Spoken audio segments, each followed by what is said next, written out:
96 years, 130 combined World Cup matches, two of the most consistent historical giants of European football. Yet in nearly a century of World Cup history, these two nations have never kicked a single ball against each other on football's greatest stage. Not once. Today, in East Rutherford, New Jersey, that bizarre, century-long game of cat and mouse finally ends. The mainstream media is looking at this round of 32 clash as a predictable mismatch. They see a glittering, star-studded French side featuring Kylian Mbappe and Ballon d'Or winner Ousmane Dembélé, and assume they will easily brush aside Graham Potter's transitional Sweden.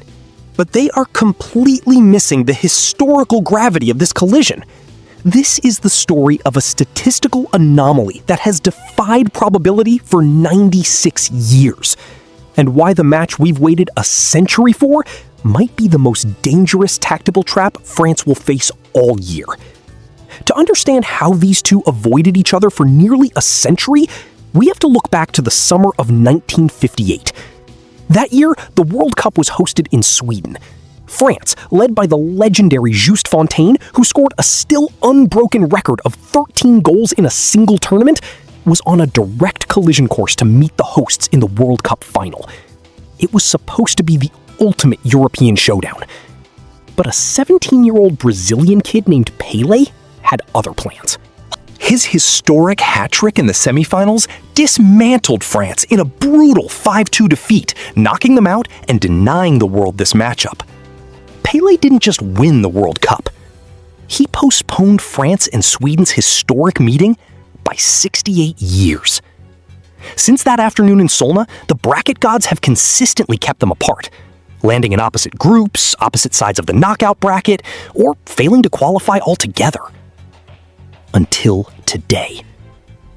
But history won't help Didier Deschamps today, because this round of 32 knockout match is being played under a shadow of absolute chaos.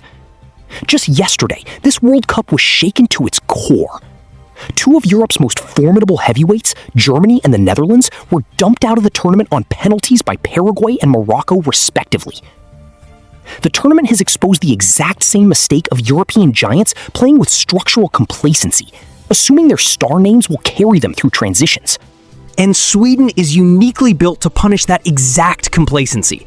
On paper, France possesses the highest ceiling in the tournament. Deschamps' system, utilizing Ousmane Dembélé as a narrow half-space creator and Michael Olise as an asymmetrical decoy, is designed to overwhelm low blocks. But Sweden is wounded, and a wounded Sweden is dangerous. Squeezing into the round of 32 after a humiliating 5-1 group stage defeat to the Netherlands, Graham Potter's side is playing with absolutely zero pressure. Under Potter, Sweden has set up a highly vertical transition block.